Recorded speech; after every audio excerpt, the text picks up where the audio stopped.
Hello, you are now entering the infinite void. Hang on tight. We cannot save you now.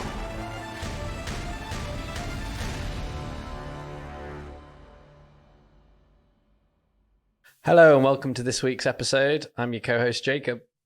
And I'm your co-host Matty, and today's episode is part 6 of our series Humanity of the Future, Medical Technology. So, do you want to kick this one off? Because I really don't do much medical at all. Yeah, that's fair. So medical technology is an interesting one. I think we've touched on this a couple of times in our AI one, and I think in our Living for Future episode we did. Yeah, we did the medical one. We talked about Neuralink and things as well, didn't we? So yeah, we have touched on it in the past, but probably go into a bit more depth today. So. Yeah. So for anybody that doesn't know what medical technology is, it can be defined as the application of science to develop solutions to health problems or issues. I don't know why I said issues weird then, such as the prevention or delay of onset diseases or the promotion and monitoring of good health. So in short, it can be prevention, diagnosis, monitoring, treatment, and care. Mm-hmm. So it's quite a cool one. I think, like you were saying at the beginning, we've mentioned this a little bit before. So it can go into like a variety of areas. You could look at, say, for instance, Neuralink, which is more so like your brain functions, your neurons. And I think as well, it can be used for contributing to like muscle movement and stuff, can't it? Mm-hmm. Yeah.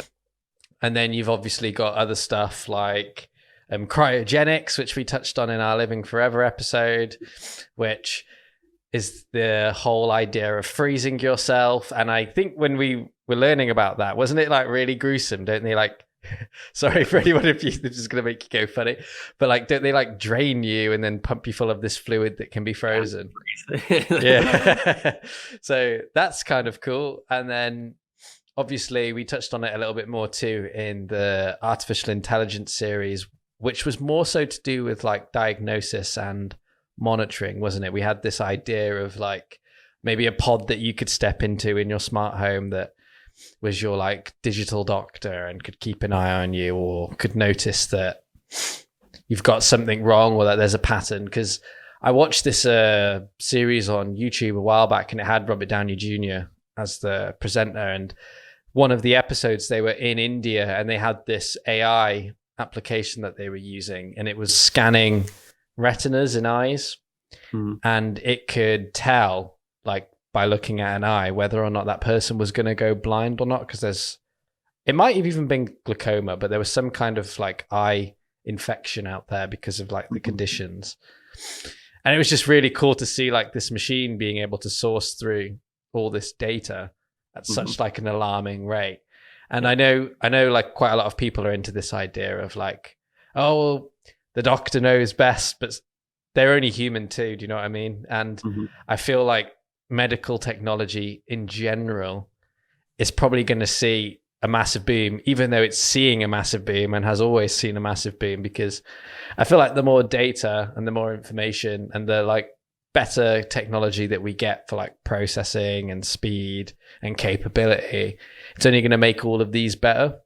I'm not sure if like one day we'll be completely immune to everything and just not almost be immortal, or maybe get to a point where we've like mentioned before where you might upload your brain into like some robotic thing and then you don't have to worry about it.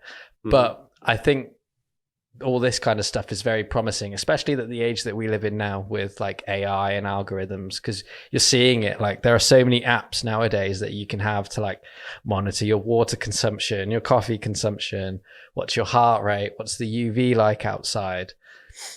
And I can see only these things getting better.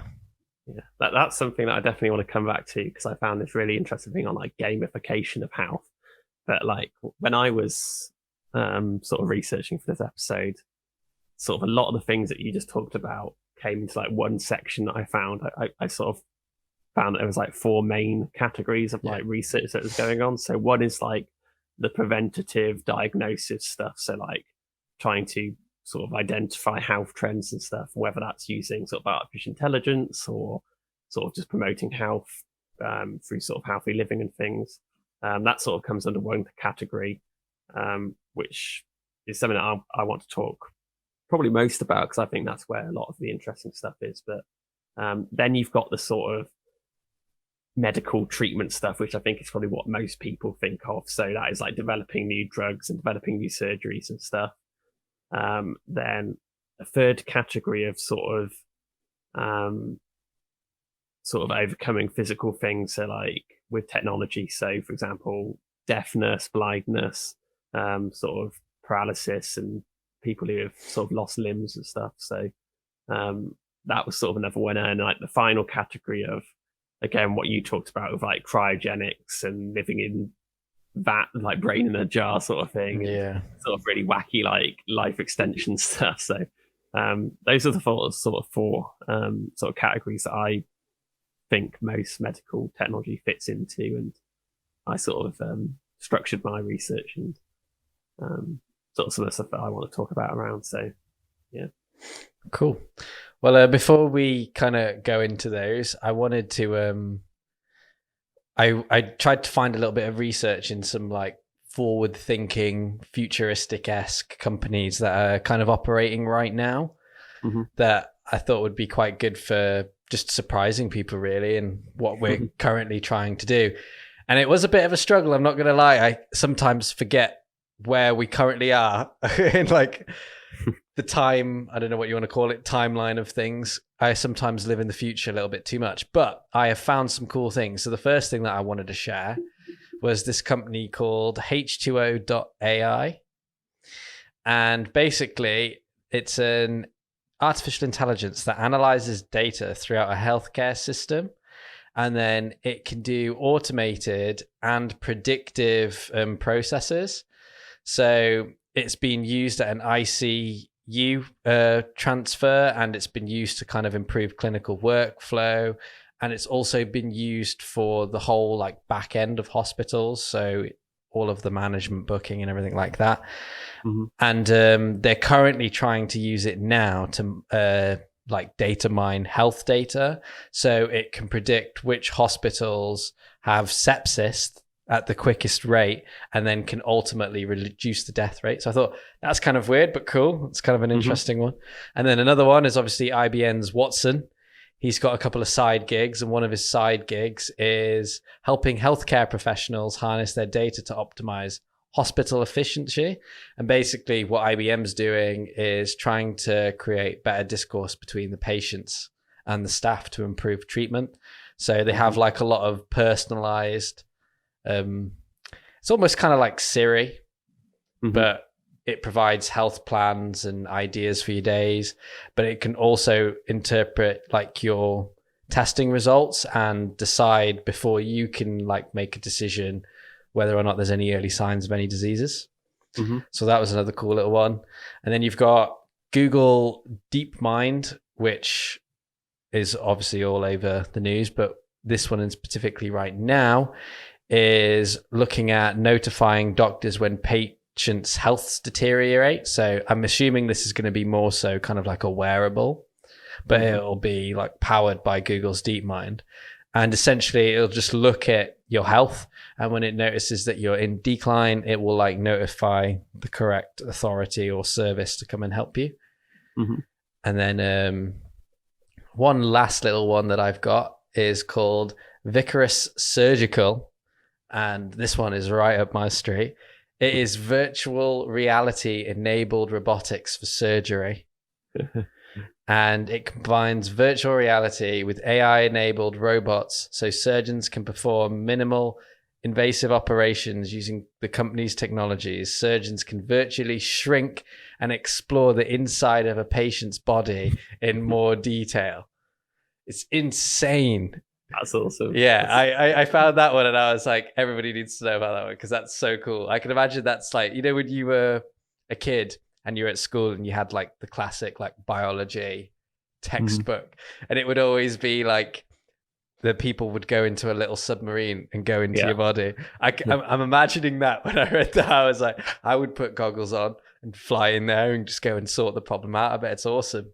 Yeah, that would be amazing. That would be really cool. But yeah, there's a lot of stuff sort of with the AR and VR stuff that I was looking at in sort of incorporating that, because I think already like a lot of surgery is done, like the doctors aren't like hands on, they're like using robots, and then like robotic arms are the ones doing the tiny bits of surgery, Yeah. sort of by proxy. So sort of incorporating AR and VR into that is like the next step of that, because it just sort of adds an extra element of freedom for like surgeons in terms of trying to look around and sort of understand what they're doing. So yeah, it's definitely a really cool thing, and it's an odd one that sort of a lot of like scientific developments start in like very specialized area and then like trickle down to like the general population. But this is one like where AR and VR has like taken off in like the general populace as like in terms of like gaming and things, and it's now being like hacked to work in like really specialist things. So I wonder how far you can take it as well. Like I wonder if you can like say pump a client full of something, and then when you've got like say if you're having like an operation now and you've got like a leak or something, or you've been shot or something like that, whether or not you'd be able to like almost put like this stuff that had like a digital signature, and then with the AR glasses you could like see where the clog was in the vein or like where the problem was in the body and kind of like solve it.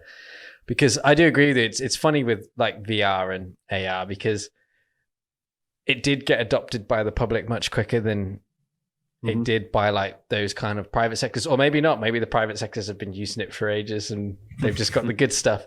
But for me, like especially AR, it's always been very gimmicky. Like I'll place something down and it doesn't really work, or I'll like draw something and it'll all be like glitching and moving all over the screen. I'd say like Pokemon Go is pretty good with its AR when it has like Pokemon around. I don't know if that's still good, but it used to be good when I used to play it. But yeah, I'd agree with you. That's one of those things. And I wonder how far they can take it. Because obviously AR's probably got huge capabilities in like the war mongering world, right? I can imagine fitting soldiers with the ability to like lock onto things or have drone data feeding into them and stuff like that would probably be huge, because it'd just be like having a heads up display on a video game with your ammo counter and everything. But it'll be interesting to see where it goes in medical technology, because I can imagine it has like loads of really good perks. I was going to save this to the end, but it kind of ties into this quickly. Another one you've obviously got is like nanotechnology. And I can imagine nanotechnology mixed in with AR or VR technology could be huge in the medical world, because you could like send them into your bloodstream and then either like VR control them. Can you imagine if that's the future of fighting illness? Like instead of like taking paracetamol and lying on the sofa, you put a VR headset on and you go and attack the virus with a little nano white robotic blood cell that the company's put inside you. But for anyone that, I'll just say this quickly and then we'll jump into your things. But for anyone that doesn't know what nanotechnology is, nanomedicine is the field of science that deals with the organic application of medicine and at the nano level. So it's preliminarily addresses finding, anticipating, and treating sickness, as well as using nanotechnology to assist in controlling human framework at the cellular level, which I find is really interesting, but can be terrifying, because there's always that kind of idea where you could kind of have like a Black Mirror world where you could have these things inside you and it could just shut you off or give you diseases but one thing I find interesting about nanotechnology is I could totally see it being used even now in the pandemic. I don't really know if I agree with that, but just the idea of being able to see who's got what. Do you know what I mean? I can imagine in a pandemic, if like nanotechnology was sent out to the world, it would be really, really good. Because if you had, say, COVID, the sensor on the door just wouldn't let you in, even if you were like trying to get around it. Do you know what I mean? Yeah. But maybe that would be a bad thing too. I don't know. But that's on the the weird one of people not knowing whether or not they agree with it or they don't agree with it. It's a double-edged sword. But nanotechnology is another really interesting field for the future of medical technology.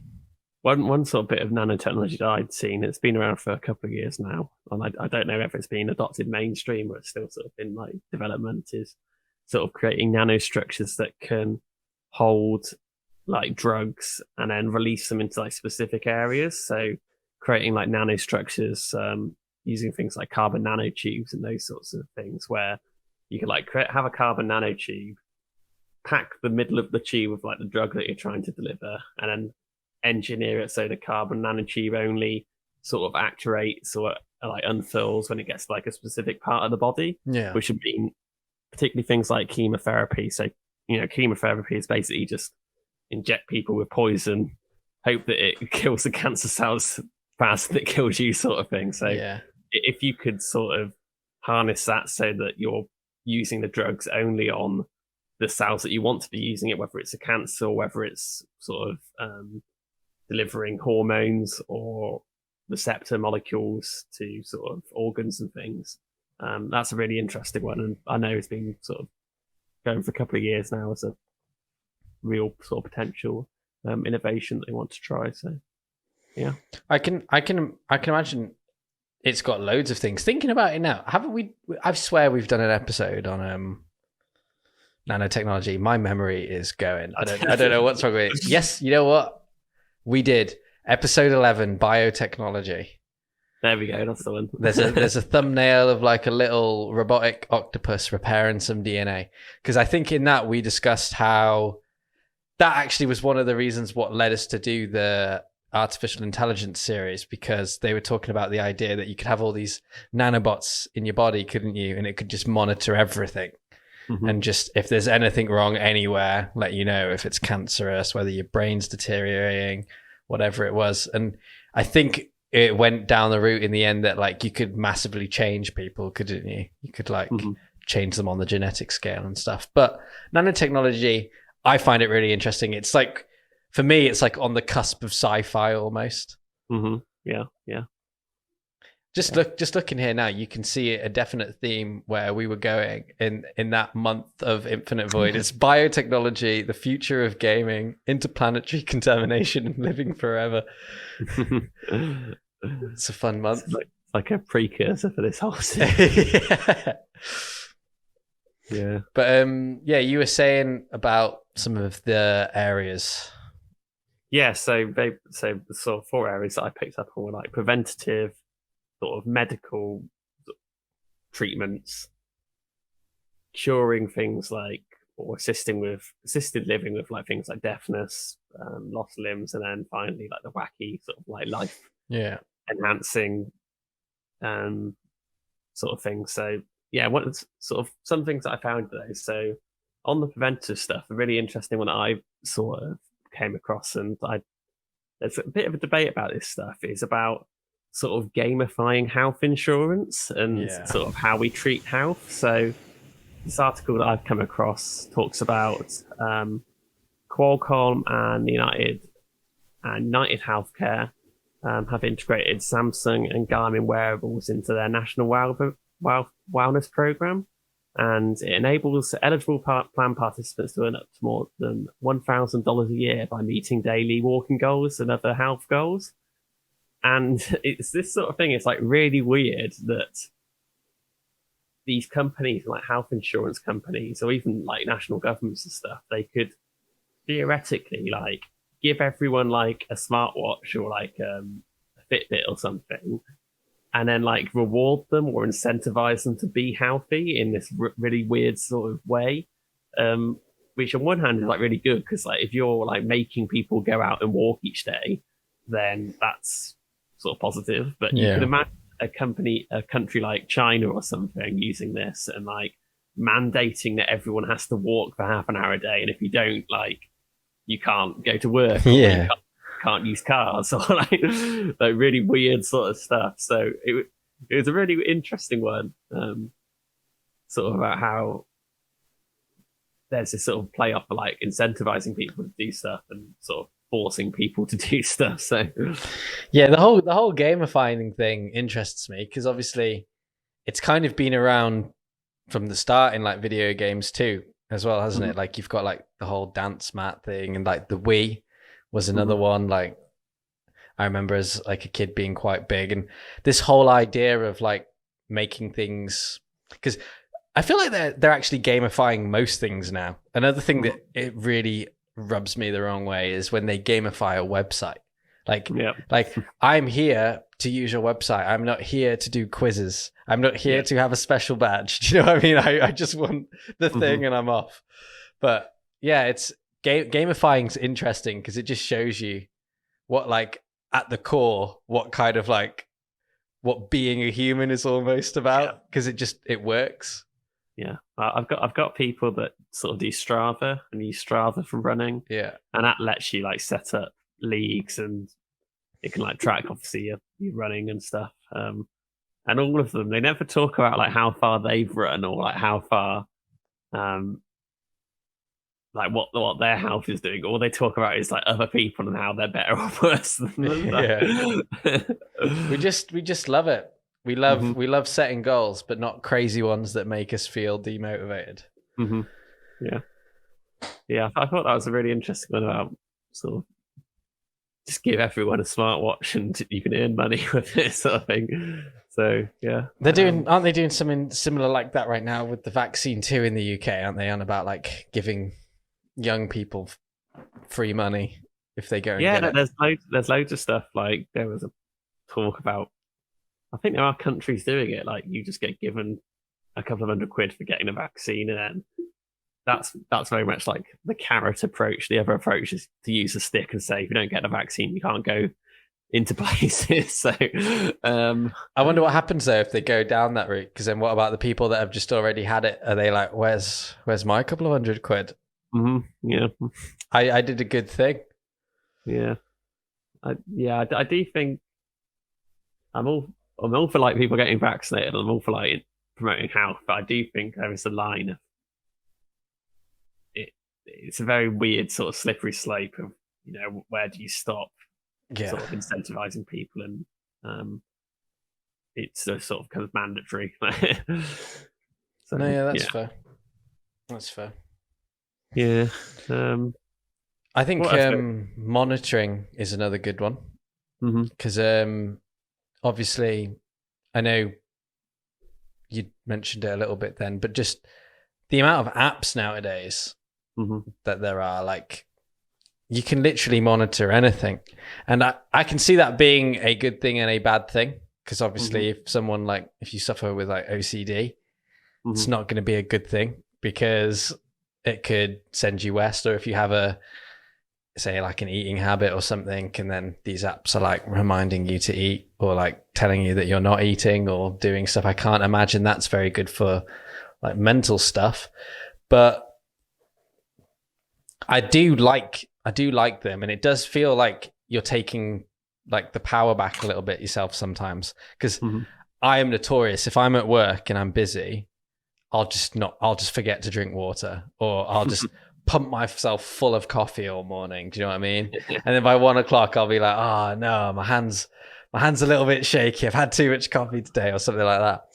And I can appreciate certain apps for like reminding me how to do things, but I can see the flip side of them too, where people get triggered by them and get annoyed by them. But when all these things when this discussion kind of boils down to it though, with like medical technology, I feel like the future could be so amazing if we just let AI run it.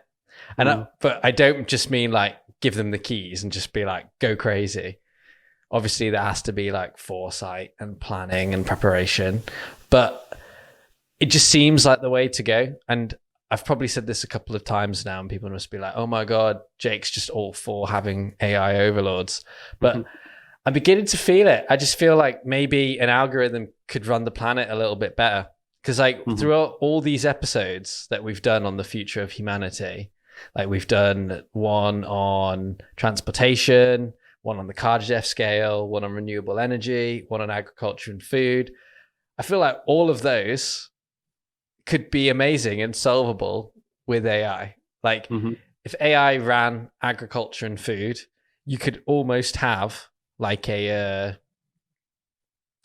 I don't want to say it because it might trigger people, but you could have like a communistic world. Do you know what I mean? Like everybody doesn't have to worry about food anymore. Maybe communism isn't the right word, because I'm not saying everybody just gets that and that's all you get, but just a baseline, everybody gets the same thing. Like you never have to worry about breakfast, lunch, and dinner. That's just solved now. And the logistics of it, the growing of it, the agriculture of it, the land planning, it's all done by AI, right? So then there's that one solved. Same with renewable energy. You could have AI running all of the renewable energy technologies, managing them, planning which needs more, having smart grids like we discussed and all the other things. You could have an AI managing like the global energy level and just kind of referring to the Kardashev scale and being like, where are we roughly at in it kind of thing. And then same with transportation, going to space. Like most space transportation is done autonomously anyway. Like the astronauts aren't flying the rocket to the moon. They're just on the rocket going to the moon and they step in if there's a problem. Yeah. And I just feel like it's kind of the same with this, like medical technology. You could almost have kind of like a utopia where you never get diagnosed with anything because it's being monitored and prevented. And if by fluke your genes just have that problem and you need to have treatment, well, then we've got amazing robots or nanotechnologies that can just do it in your body. And if that still goes wrong and you're born of a generation where you're in your 80s when we implement this, then hey, it's fine, because in your retirement or in your care home, you're going to have the best experience ever, because you're going to have your own little house AI that's going to look after you and keep you company. Because like, haven't they seen like studies with robots in like Japan with like old people? Aren't they like really helpful? See, yeah. AI and robots are just the answer. And I know it sounds cold and metally and not very nice for anyone that's human, because I get it. When I have these kind of conversations with my mum's like, no, you can't beat human socializing and just contact, and humans look out for each other and they do stuff. And it's like, yeah, they might, but we're quite messy. And like, even though we believe we can run things, either the way that we're running it isn't right, or we don't have enough information yet and we're quite primitive and we just think this is the best way to run it. But I'm slowly beginning to, and I don't want to sound like one of those people either that's just like, oh, technology will figure it out. Global warming, don't worry about it. Technology will figure it out. Oh, dying, that'll be figured out. I'll live forever. Do you know what I mean? I don't want to be one of those people, but I'm beginning to believe now and see anyway through like private companies that are doing innovation and progression in AI, that just seems the way to go. It seems like it could be the answer to all of our problems. Like have something work for us. I do think the strongest place for it in terms of healthcare is the sort of preventative and monitoring stuff. There's so much information that like goes unrecorded at the moment because we can't record it or we don't record it. You know, something like coronavirus, for example, it's starting to come. So basically, the timeline that we thought was that it started in like 31st December 2019 was like the first case like confirmed, and then by sort of like February, March time, it was like in Europe in a few cases. But there's already like stories coming out of like, I think recently they said like someone died of it in like January in France, which is before it was like even confirmed in France. Like things like that, if we had proper monitoring and like if we had the infrastructure in place where sort of people were being regularly monitored and screened, and it was just normal life that certain things were being checked up regularly, like something like that could never happen because, you know, months before it became like a thing where it was just spreading like through the population, it would pick up, oh, these few people here have got this like weird thing, you know, they've got a fever or they've got like this cold. Yeah. And then these people got it and then these people got it. It looks like something's happening before it became like an actual sort of massive problem. But again, it's sort of like the personal freedoms of, I do think the AI stuff is particularly relevant to that because it's really the only way that we can process and deal with that much data. Yeah. It's not possible for like people to look over it, but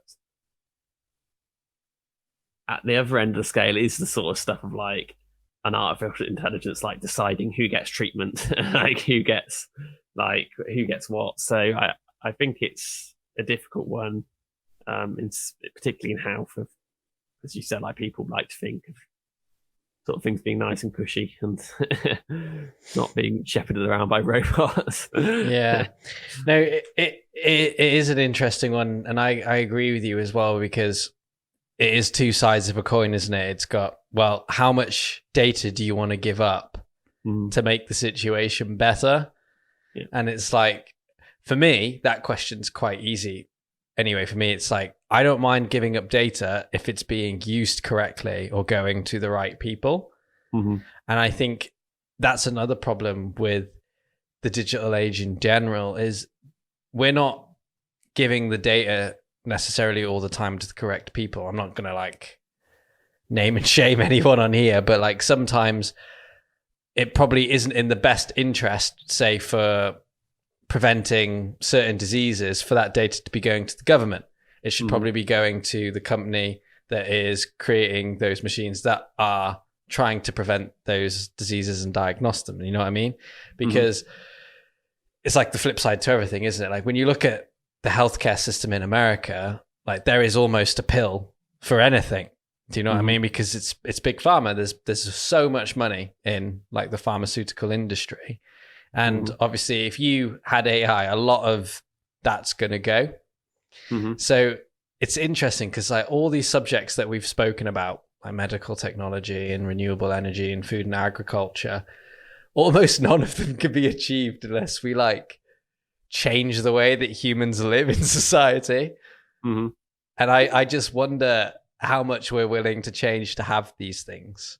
Because I think most of Gen Z would be on board with all this kind of stuff. And I think maybe half of millennials would be interested in it. And then maybe a quarter of Gen X, and then maybe an eighth of baby boomers. But it's definitely becoming more, but I just wonder how much we can change and if we'll have enough time. I was talking about this to like my partner, because when I was doing all my research all about all this like medical technology with prevention, diagnosis, monitoring, treatment and care, and I was just saying like, do you think we'll ever get there? Like, do you think we'll ever have a day where it's like, don't worry about diseases anymore because we've solved that problem, or we don't need to worry about aging in these certain ways, we've solved this problem. Oh, UV, not a problem anymore. Like we're not worried about it, or like we don't worry about getting cancers or all these kind of things, or like memory loss. And I just feel like you almost can't unless we like completely change like the way that we run society, because all of these things to happen, they can't really be done through like just the way that they're set up. Do you know what I mean? Because like we live in a very capitalistic world, and I'm not all for capitalism, but I see its benefits with like innovation and progression and stuff like that, and having a market and an economy. But I don't see how you could get to like a utopian like medical technological world, or like a utopian renewable energy world, or like crush out famine for planet Earth, unless we like change those ideals. Yeah, there are sort of benefits to capitalism, but capitalism is very good at protecting itself above all else. Yeah. You know, as you said, like for us to implement sort of massive renewable energy or medical changes would kill off most of the existing industry, and they have the money in that field, and they're not going to fund things that are going to kill themselves off. So because it's a difficult one. Yeah, because I found this out not that long ago, and it blew my mind. Just the whole idea that like some of these oil fields are already owned by like certain corporations. So it's like, no, you can't ban fossil fuels because I own this oil well, and this oil well is worth 14 billion, and that has to be sold because I've already bought it. And it's like, that's just nuts. Because it's like you were saying in previous episodes, like we probably have the capability and the technological know-how now to make that shift if we wanted to, but we just won't, because of like where the money's tied up, where like corporations and where lobbying is happening and where the politicians are tied up. And it's a bit disappointing sometimes, isn't it? Mm-hmm.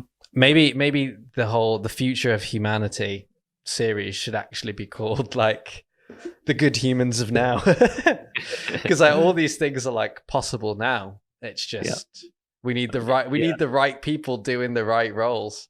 Mm-hmm. That's all we need. Yeah, but it is tough.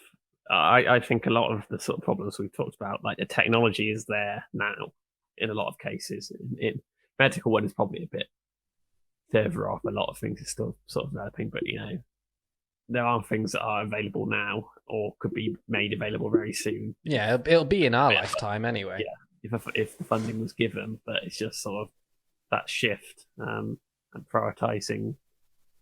That's another thing is priorities. Is deciding who gets what and what gets funded and what doesn't, because reality is there isn't enough time. We talk about money. There's enough money to do it, but also there aren't enough scientists. There aren't enough engineers to do all of this stuff. Like, you could pump as much money as you wanted to into sort of making the grid green. It won't happen in a year or 2 years. It's going to take 10, 20 years because of the time it takes to do it and the amount of people that can do it. So, yeah. No, I agree with you. It's funny, isn't it? Because like the more you learn or the more information you get, the more problems you have. Like, gone are the days where the worry was, what are we going to eat tonight and have I got shelter? Because now it's just like, well, we live in a universe and there's asteroids and there's pandemics and there's things on the microscopic scale that you can't see and there's things on the celestial level that you can't see. And I agree with you, because all we need is a paradigm shift. I wonder if we'll get there. And I wonder, because it's like you're saying also with time, not even just in like a human lifespan now, maybe just with the way the Earth's going too. Because if we don't get our act together soon, I was reading something, it was like saying that, I can't remember what university it was, but they were talking about how like the collapse of civilization could come in the next 70 years. And I just feel like we could literally solve it now, but we're just not. And I wonder what industry is going to be the first to do it, if there'll be one. Do you want to try and get back to medical technology for the last couple of minutes? Yeah. Got any funky technologies that you wanted to share? I've got one or two I could talk about. Yeah, you go for it. Go for it. Yeah, sorry about that rant, guys. I made it a little bit depressing again. I was in on that as well. 3D printed organs and growing organs. Yes. So this is a really interesting one. So already they are doing it with certain things, and I can't remember off the top of my head what it was. I think they've done a heart. Yeah. Where they sort of take like the skeleton of a heart, the sort of general framework of it, use stem cells, and then grow a heart that works. And they want to do this with sort of other organs and more complex things. But it's already happening. And another common one I heard about was windpipes growing sort of trachea. So I think those ones, they can grow them as sort of artificial biological things, but also 3D print them as sort of non-organic things as well. So we're at the point now where we're able to print and grow sort of organs and things that can be used in transplants, which I think is absolutely insane. That is insane. That is really cool. I've always thought that like that was something that was needed if you wanted to go like spacefaring. Do you know what I mean? You really do need to be able to 3D print organs and food. Like once you figure out those two things, you're pretty good at leaving Earth and not having to come back for a while, as long as you can like print your resources and print stuff for your body. But that's really cool. I forgot about that. Another thing to that would obviously be like prosthetics and stuff, wouldn't it? Yeah. I saw that Microsoft have just done a have you seen that arm that they've released? It's like it's like Halo themed, I think, because of the Master Chief or whatever. But it's really cool because I was watching somebody play the drums with it, and obviously because it's connected by the fingers instead of the hand. Obviously before, you can imagine like a baby, this drummer who'd lost his arm, he had to kind of just hit it, just holding it like that, like a baby would kind of like smash something.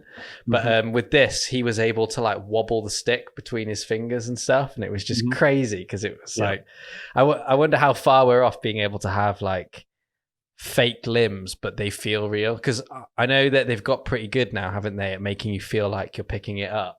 But once I feel like there's sensors on those machines and you can like physically feel it, it's going to be no different to having an actual hand. Yeah. But this does raise a dilemma though, and I think I have briefly talked about it before, is that the goal at the moment is to get like arms or eyes and other sort of body parts that are as good as normal body parts, so that people sort of who have had accidents or are born sort of birth defects can get those things. But then what if you just take it slightly further and develop an eye that is better than the human eye, or develop an arm that is better than the human arm?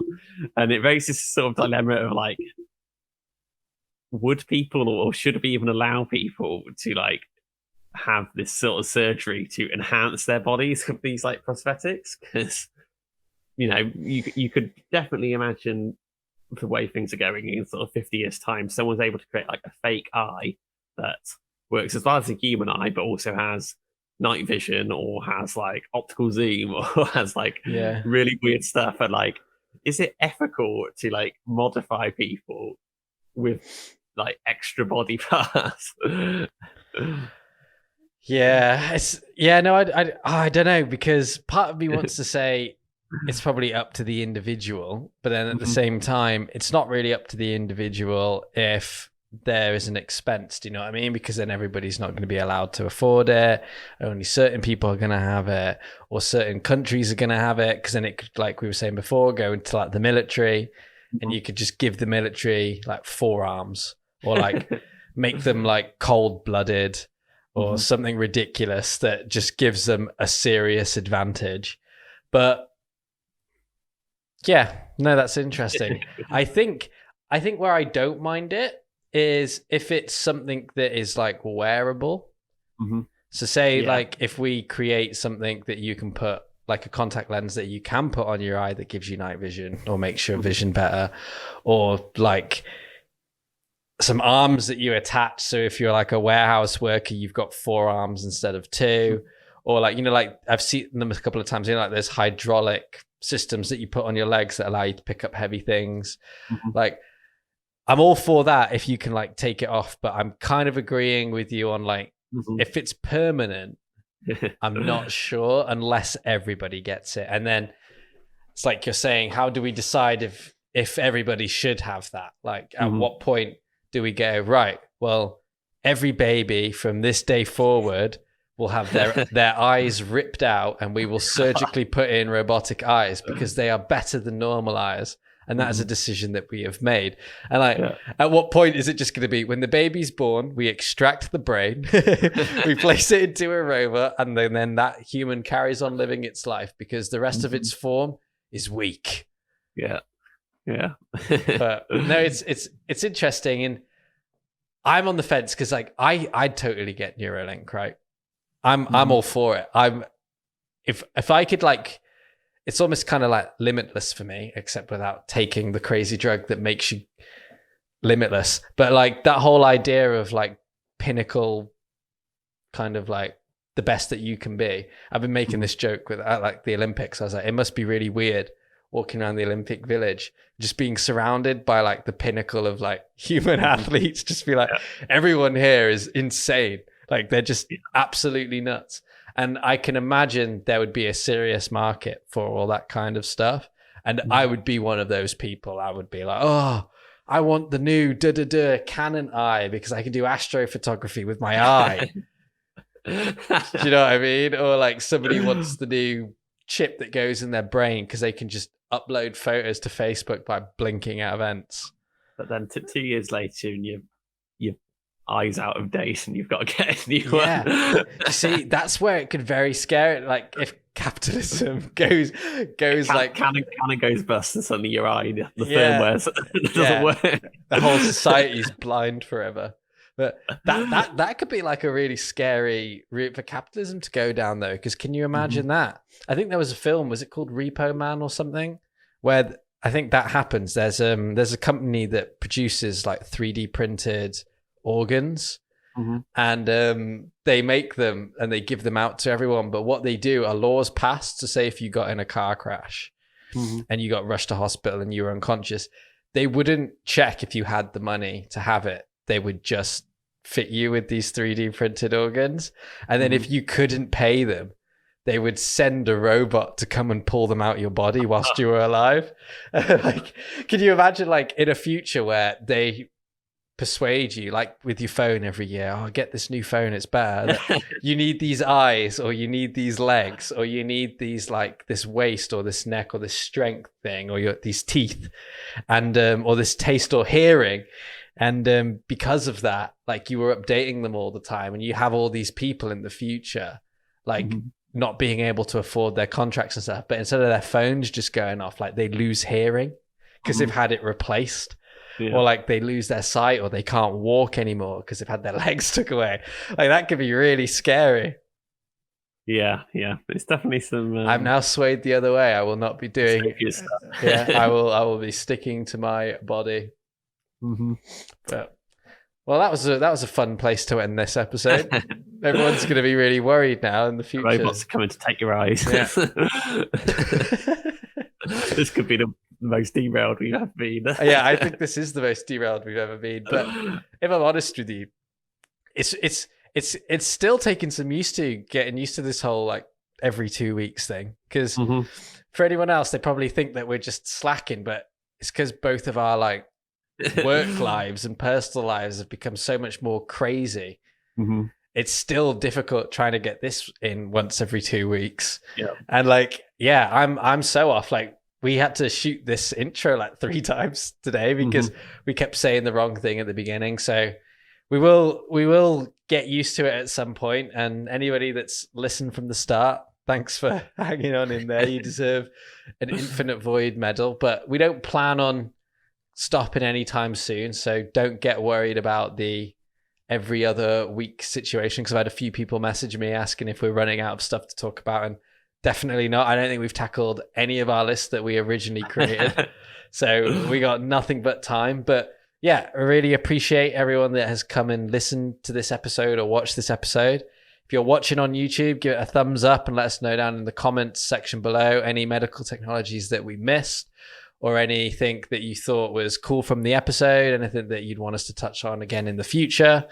And if you're listening on Apple Podcasts, make sure to give us a nice review because it helps with being discovered and charting. And if you're listening on Spotify, make sure to hit that follow button so our episodes can instantly show up in all of your libraries. And if you want to follow us on social media, it's at Infinite Void Pod on Instagram and Twitter. And if you want to drop us an email, it's theinfinitevoidpodcast@gmail.com. You can follow me as well. I'm at Jacob E. Carson, and you can follow Matty at the Matty JMP. And we will catch you next time for the next episode of The Infinite Void. Hey everyone, we wanted to take a moment to tell you about our brand new Patreon page. Yeah, so we've devised a load of new goodies that are neatly packaged across 3 different tiers for you. Tiers start at £3 and go all the way up to £10 a month. Just to say, the Patreon is in no way an obligation, and we're going to continue making the podcast as it is freely available across all the platforms. But if you'd like to support us and show your support, you can now. So yeah, head over to patreon.com/Infinite Void Pod for more information.